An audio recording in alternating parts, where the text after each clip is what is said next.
Hi friends, welcome to Krishna study world. இன்றைக்கி நம்ம வந்து குரூப் 2 குரூப் 4 டிஸ்கஷன்ஸை பற்றி பார்க்கலாம்.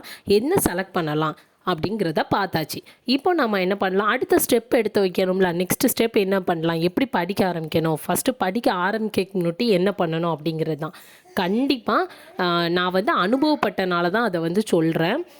ஃபஸ்ட்டு நான் என்ன பண்ணேன் அப்படின்னா, இதே மாதிரி தான் சிலபஸ் எதுவுமே பார்க்காம ஃபஸ்ட்டு நம்ம வந்து படிக்க ஆரம்பித்தோன்னு வைங்களேன், ஒன்றுமே நம்மளுக்கு வந்து புரியாது. எங்கேருந்து நம்ம என்ன டாபிக் எடுத்து படித்தோன்னு நமக்கே புரியாது. ஃபஸ்ட்டு நம்ம என்ன பண்ணலாம் அப்படின்னா, குரூப் 2ஆக இருந்தாலும் சரி, நீங்கள் குரூப் 4 செலக்ட் பண்ணியிருந்தாலும் சரி, என்ன செலக்ட் பண்ணியிருந்தாலும் ஃபஸ்ட்டு சிலபஸ் என்ன அப்படிங்கிறத டவுன்லோட் பண்ணுங்கள். டவுன்லோட் பண்ணி ஒன்று பிரிண்ட் அவுட் போடுங்க. அப்படி இல்லையா, ஒன்றும் பிரச்சனை இல்லை, 2-3 நாள் ஸ்பெண்ட் ஆனாலும் பரவாயில்ல. ஒரு சில பேருக்கு அந்த சிலபஸை பார்த்து வச்சு அதுக்கு வந்து டைம் எடுக்கும். 2 நாள் ஆனாலும் பரவாயில்ல, 3 மாதம் நம்ம உழைக்க போகிறோம். வாழ்க்கை ஃபுல்லாக சந்தோஷமாக இருக்கணும். அந்த 2 நாள் நம்ம வந்து வேஸ்ட்டாக ஒன்றும் போகல. நம்ம வந்து அதை யூட்டிலைஸ் பண்ண தான் போகிறோம். அதை வச்சு தான் நம்ம வந்து உண்மையை சொல்லப்போனால் படிக்கவே போகிறோம். ஸோ நம்ம வந்து என்ன பண்ணலாம், அதை ஃபஸ்ட்டு சிலபஸை எடுத்து பிரிண்ட் அவுட் போடுறாங்க, பிரிண்ட் அவுட் போட்டு வச்சுக்கோங்க. அதை விட இன்னொன்று பெஸ்ட் என்னென்னா, நம்ம வந்து சிலபஸில் என்ன இருக்கோ இப்போ வந்து ஒரு நோட் வச்சுக்கலாம். நோட் வச்சுட்டு ஃபஸ்ட்டு ஒரு பேஜ் எடுத்துக்கலாம்.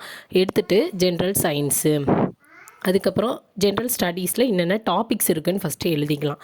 நெக்ஸ்ட்டு பேஜை திருப்பிட்டு என்ன பண்ணலாம் அப்படின்னா, சயின்ஸில் என்னென்ன டாபிக்ஸ் இருக்குது அப்படிங்கிறத எழுதிக்கலாம். அடுத்த பேஜில் ஹிஸ்ட்ரியில் என்ன டாபிக்ஸ், ஐஎன்எம்மில் என்ன டாபிக்ஸ், இது எந்த யூனிட்டில் இருக்குது அப்படிங்கிறதெல்லாம் ஃபஸ்ட்டு எழுதிக்கோங்க. ஃபஸ்ட்டு ப்ரிலிம்ஸ், இப்போ குரூப் 2னா ப்ரிலிம்ஸே எடுத்துக்கோங்க, ஒன்றும் பிரச்சனை இல்லை. குரூப் 4க்கு ஒரு எக்ஸாம் தான், அவங்களுக்கும் பிரச்சனை இல்லை. நீங்கள் என்ன பண்ணலாம் அப்படின்னா, இப்போது குரூப் 2ஆக இருந்தாலும் 4ஆக இருந்தாலும் என்ன பண்ணலான்னா, இங்கிலீஷ்க்கு தனியாக, இங்கிலீஷ் எடுத்தவங்களுக்கு இங்கிலீஷு, தமிழ் எடுத்தவங்க தமிழ் தனியாக, ஜிகே தனியாக, ரெண்டுத்துக்கும் தனித்தனியாக நோட் போட்டு ஒன்று இதை எடுத்து வச்சுக்கோங்க. இல்லை எனக்கு ஒரே நோட்லேயே வந்து நான் ரெண்டுத்தையுமே எழுதிப்பேன் அப்படின்னா, அந்த சிலபஸை மட்டும் எழுதிக்கோங்க. ஓகே, இப்போ வந்து எழுதியாச்சு. நம்ம இப்போ என்ன பண்ணலாம், அதை வந்து ஃபஸ்ட்டு பார்க்கணும். நான் வந்து எழுதி பார்க்க சொல்கிறேன் அப்படின்னா, எழுதி நம்ம வந்து பார்க்கும்போது நம்ம எழுத்தையே நம்ம பார்ப்போமா, இந்த டாபிக் நம்ம வந்து படிச்சிருப்போம் அப்படிங்கிறது நம்மளுக்கு நல்ல மைண்டில் வந்து ஸ்டோர் ஆகி, நான் இந்த நோட்டில் தானே எழுதி வச்சேன், இந்த டாபிக் இங்கே இருக்குது அப்படிங்கிறது மைண்டில் ஸ்டோர் ஆகிடும்.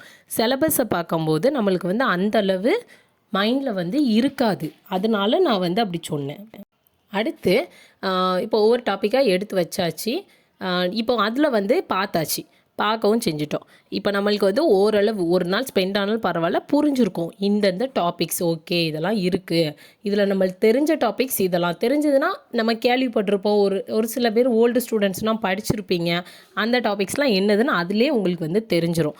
இப்போ நாம் என்ன பண்ணலாம் அப்படின்னா, இப்போ இங்கிலீஷ் ஆர் தமிழ் அதுக்கு தனியாகவும் பார்த்துக்கோங்க, இதுக்கு தனியாகவும் பார்த்துக்கோங்க. இப்போ வந்து ஜிகே, அதில் வந்து 25 மேக்ஸு. ஓகே, மேக்ஸ் வந்து இங்கேருந்து தான், அது வந்து நம்ம ஃபஸ்ட்டு ஷார்ட்கட்ஸ் எல்லாம் தெரிஞ்சுட்டு சமர்ச்சீர் புக்கில் ட்ரை பண்ணி பார்த்தோம் அப்படின்னா, நீங்கள் வந்து ஒன்று பண்ணலாம். என்னென்னா, ஃபஸ்ட்டு மேக்ஸ்லேருந்து நம்ம வந்து வருவோம். ஆப்டிடியூட் அப்படிங்கிறதுக்கு வந்து ஷார்ட்கட்ஸ் வந்து ஒரு இதில் பார்த்துட்டு, நெக்ஸ்ட்டு கூட நம்ம என்ன பண்ணலாம் அப்படின்னா, இப்போ நம்மளுக்கு மெயின்ஸுக்கு தேவையில்லை, அதனால் வந்து ஆப்டிடியூட் வந்து ப்ரிலிம்ஸ்க்கு மட்டும் போதும். ஸோ ஷார்ட்கட் பார்த்துக்கலாம். அப்படிங்கிறப்போ சமர்ச்சீர் புக்கில் இருக்க கொஸ்டின்ஸை எடுத்து நம்ம என்ன பண்ணலாம், ப்ராக்டிஸ் பண்ணலாம். அதுக்கு ஃபஸ்ட்டு என்ன பண்ணணும், என்னென்ன டாபிக்ஸ்ன்னு தெரியணும். அந்த டாபிக்ஸ் வந்து புக்கில் எங்கே இருக்குதுன்னு தெரியணும். என்கிட்ட புக் இல்லை அப்படிங்கிறவங்க ஒன்றுமே ஃபீல் பண்ணாதீங்க, பிடிஎஃப் இருக்குது நம்மளுக்கு. ஃபஸ்ட்டு இந்தந்த ஸ்டாண்டர்டில் இருக்குது அப்படிங்கிறத நம்மளுக்கு தெரிஞ்சிட்டனாலே பக்கத்தில் இருக்க பிள்ளைங்கள்ட்ட யார்ட்டையாவது கூட நம்ம சொல்லி புக்கை வந்து வாங்கிக்கலாம். ஸோ அதை பற்றி பிரச்சனையே இல்லை. அப்படி இல்லையா, மேக்ஸ் வந்து நீங்கள் போட்டு தான் பார்க்க போகிறீங்க. ஸோ நோட் வந்து தனியாக போட்டுருங்க. இப்போது மேக்ஸு இது வந்து குரூப் 4க்கும் உங்களுக்கு யூஸ் ஆகிக்கிடும், 2க்கும் யூஸ் ஆகிக்கிடும். ஏன்னாஃபா நெக்ஸ்ட்டு நம்ம வந்து இதுக்கு 75 கொஸ்டின் ஜிஎஸ் இருக்கா, அதுக்கு வந்துடலாம். அதில் வந்து இப்போது யூனிட் 8 and 9 வந்து அதிக ஃபோக்கஸ் பண்ணோம் அப்படின்னு சொல்கிறாங்க. அதில் உள்ள டாபிக்ஸ் ஃபஸ்ட்டு எங்கே இருக்குது அப்படிங்கிறத நீங்கள் வந்து நல்லா தெரிஞ்சுக்கணும். அதை புரிஞ்சுக்கிட்டு, அப்படி உங்களுக்கு தெரிலையா, ஒன்றும் பிரச்சனை இல்லை, நீங்கள் ஒன்று கூகுளில் போட்டு அடித்து பாருங்கள் அந்த டாபிக்ஸ் எங்கே இருக்குது அப்படின்ட்டு. அந்த மாதிரி நம்ம வந்து பண்ணலாம். இல்லைனா நானும் வந்து வீடியோ போடுறேன், எந்தெந்த டாபிக்ஸ் எங்கேருந்து. மோஸ்ட்லி வந்து யூனிட் 9க்குலாம் நம்ம வந்து வெளியிலேருந்து கொஞ்சம் படிக்கிற மாதிரி தான் இருக்கும். ஆனால் ஒரு சிலது மோஸ்ட்லி வந்து நம்மளுக்கு 50% வந்து இதிலே கவர் ஆயிடுது. ஃபஸ்ட்டு நம்ம சமர்ச்சீர் புக்கில் முடிச்சுட்டு தான் நம்ம போனோம். அப்போ என்ன பண்ணலாம், யூனிட் 8 and 9 சம்மந்தப்பட்டது சமர்ச்சீர் புக்கில் எங்கே இருக்குது அப்படிங்கிறத ஃபஸ்ட்டு நம்ம வந்து எடுக்கணும். ஓகேவா? எடுத்துட்டு அதுலேயும் நம்மளுக்கு இப்போது ஏர்லி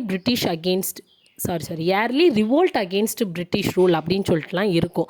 ஆங்கிலேயர்களின் புரட்சி வந்து ஆங்கிலேயர்கள் எதிரான கிளர்ச்சிகள் அப்படின்னு சொல்லிட்டு இருக்கும் நம்மளுக்கு.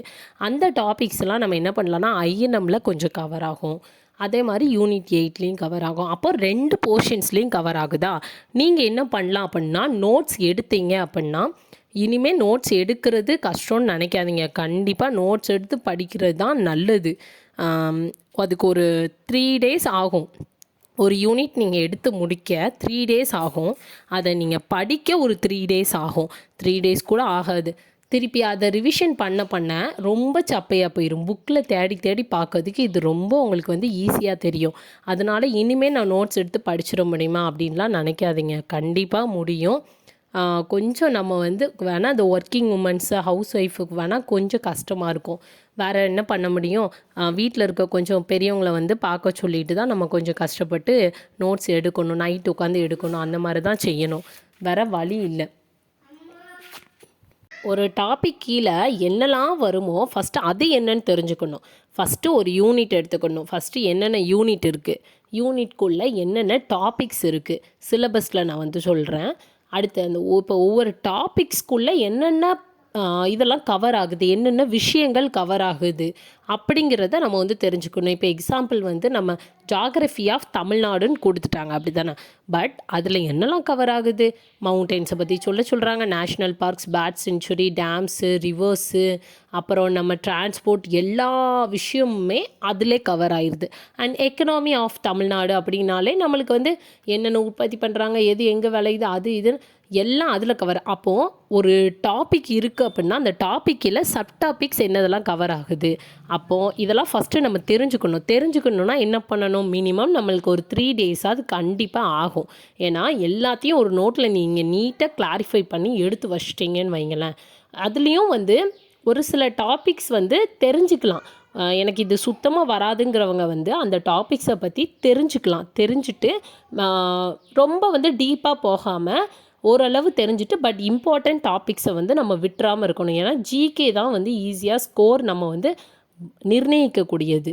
ஏன்னா தமிழ், ஜென்ரல், இங்கிலீஷ்லாம் வந்து எல்லாருமே ஈஸியாக போட்டுருவாங்க. கண்டிப்பாக மோஸ்ட் ஆஃப் தி ஸ்டூடெண்ட்ஸ் வந்து 95க்கு மேலே கண்டிப்பாக போட்டுருவாங்க. அதனால வந்து அது நம்மளுக்கு வந்து ஸ்கோர் கொடுக்கணுனாலும் காம்படிஷன் வந்து ஜிகே வச்சு தான் நம்மளுக்கு வந்து இருக்க போகுது. அதனால் நம்ம அதையும் ஈக்குவலாக வந்து கண்டிப்பாக வந்து பார்க்கணும். அதுதான் வந்து நம்மளுக்கு நல்லது.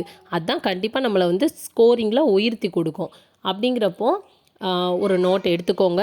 அந்த யூனிட்ஸ்லாம் ஃபஸ்ட்டு என்னென்ன, யூனிட்ஸ்க்கு கீழே என்னென்ன இருக்குது, ஒவ்வொரு டாப்பிக்கும் எழுதிட்டு, இப்போ வந்து ஃபிசிக்ஸ், ஜென்ரல் சயின்ஸ் எழுதிட்டிங்கன்னா ஹீட்டு, அதுக்கப்புறம் கொஞ்சம் இடம் விட்டுருங்க, கொஞ்சம் ஓரளவு ஸ்பேஸ் விட்டுட்டு லைட் அப்படின்னு எழுதுங்க. நெக்ஸ்ட்டு லைட் சவுண்டு ஒரே இதாகவே எழுதிக்கோங்க. ஃபோர்ஸ் அண்ட் ப்ரெஷர் அந்த மாதிரி கொஞ்சம் கேப் விட்டு எழுதிக்கோங்க. பேஜஸ் போனாலும் பிரச்சனை இல்லை. ஒரு வேலை வாங்குறதுக்காண்டி ஒரு 2 நோட்டு காலி ஆகிறதுல என்ன இருக்குது, எதுக்கெல்லாமோ செலவு பண்ணுறோம். ஸோ அதெல்லாம் யோசிக்காங்க. நல்ல ஒரு பெரிய நோட்டு இருக்குது, 120 ரூபாக்குள்ள நோட்டோ என்னமோ, அந்த இது வந்து வாங்கிக்கோங்க. அப்போனா தான் ஒரே நோட்டில் எல்லாம் முடிஞ்ச மாதிரி இருக்கும். அப்போது நம்ம அதில் வந்து இப்படி எழுதி வச்சிட்டோமா. இப்போ ஃபஸ்ட்டு இதை மட்டும் பேசிக்காக எழுதி வச்சுட்டு ரெண்டாவது என்ன பண்ணலாம், அந்த டாபிக்ஸ் எங்கெங்கே இருக்குதுன்னு நம்மளாக சர்ச் பண்ணணும். அப்போனா தான் நம்மளுக்கு மைண்டுக்குள்ளே இங்கெல்லாம் இருக்குது, ஃபஸ்ட்டு ஞாபகம் இருக்காது, பட் அதை பார்க்க ஞாபகம் வந்துடும். அப்போ அந்த டாபிக்ஸை நம்ம வந்து எடுத்து வச்சிட்டோம். ஓகேவா? இது வந்து ஒரு 3 நாளுக்குள்ளதை நான் வந்து சொல்கிறேன். எடுத்து வச்சாச்சு. இப்போ என்ன பண்ணலான்னா காமன் டாபிக்ஸ், இப்போ வந்து குரூப் 2க்கு நீங்கள் இது பண்ண போகிறீங்க அப்படின்னா ப்ரிலிமும் எழுதுவீங்க, மெயின்ஸும் எழுதுவீங்க. அப்போ நம்ம என்ன பண்ணலாம் அப்படின்னா ப்ரிலிம்ஸு, மெயின்ஸு ரெண்டுத்துக்குமே சேம் டாபிக் வரும் தெரியுமா? இப்போ இதில் ஹீட்டுனா அங்கேயும் வந்து நம்மளுக்கு வந்து ஹீட் வரும். அதை மாதிரி இங்கே திருக்குறள்னால் அங்கேயும் வந்து பேப்பர் 1ல் திருக்குறள் வரும். அதனால் வந்து என்ன செய்யலாம் அப்படின்னா அந்த ரெண்டாவது ஒரு பேப்பர் எடுத்துக்கோங்க, காமன் டாபிக்ஸ், அப்புறம் வந்து காமன் டாபிக்ஸ் இல்லாமல் இப்படி எடுத்து வச்சுக்கோங்க. நான் வந்து அப்படிலாம் எடுத்து வச்சுருக்கேன், அதனால தான் நான் வந்து சொல்கிறேன். காமன் டாபிக்ஸ் அப்படின்னா இதெல்லாம் காமனாக நான் படிக்க வேண்டியதை நம்ம என்ன பண்ணலான்னா டீப்பாக படிக்கலாம். ஏன்னா அது வந்து நம்ம எழுதிக்கலாமா, டீப்பாக வந்து படித்தோன்னா நம்ம டிஸ்கிரிப்டிவ் பேப்பருக்கு எழுதுறதுக்கு வந்து ஈஸியாக இருக்கும். அதனால நம்ம வந்து அந்த மாதிரி பண்ணிக்கலாம். அப்போது காமன் எதுன்னு தெரிஞ்சிச்சு, காமன் இல்லாதது எதுன்னு தெரிஞ்சிச்சு. இப்போ நாம் வந்து ஒரு கிளாரிஃபைக்கு வந்துடலாம். ஓ இதெல்லாம் இருக்குது. அப்போது எல்லாம் எடுத்து வச்சுட்டு ஒரு நாள் என்ன பண்ணுங்கள், நல்லா சிலபஸை நீங்கள் நோட்டில் எடுத்து வச்சுருக்கீங்கன்னா அதை வந்து நல்லா பாருங்கள். இப்படிலாம் இருக்குது அப்படின்னு சொல்லிட்டு, அப்படின்னா தான் நம்ம மைண்டில் ஃபஸ்ட்டு சிலபஸ் ஏறினா தான் அந்த படிக்கிறது வந்து கொஞ்சம் வரும். ஓ இவ்வளோ தானா, சிலபஸ் ஈஸியாக இருக்கே அப்படின்னு சொல்லிட்டு நம்ம மைண்டு வந்து ஃபிக்ஸ் ஆகும். ஃபஸ்ட்டு அதுக்கு நம்ம ஃபிக்ஸ் ஆனால் தான் நம்மளால் வந்து படிக்க முடியும். அப்போது சிலபஸ், ஏன்னா அந்த பேப்பரில் பார்க்கும்போது ஃபஸ்ட்டு பயமாக இருக்கும். ஆனால் அதுக்கப்புறம் வந்து நம்மளுக்கு வந்து பழகிரும். ஓ இவ்வளோ தான் இருக்கா, எல்லாமே நம்ம படித்ததை அப்படின்னு சொல்லிட்டு. அந்த மாதிரி வந்து ட்ரை பண்ணுங்கள். இதோட ஃபஸ்ட்டு ஸ்டெப்பு வந்து நம்ம எடுத்து வைக்க வேண்டியது இது தான். இந்த நோட்ஸை ஃபுல்லாக ஃபஸ்ட்டு எடுத்து வைங்க.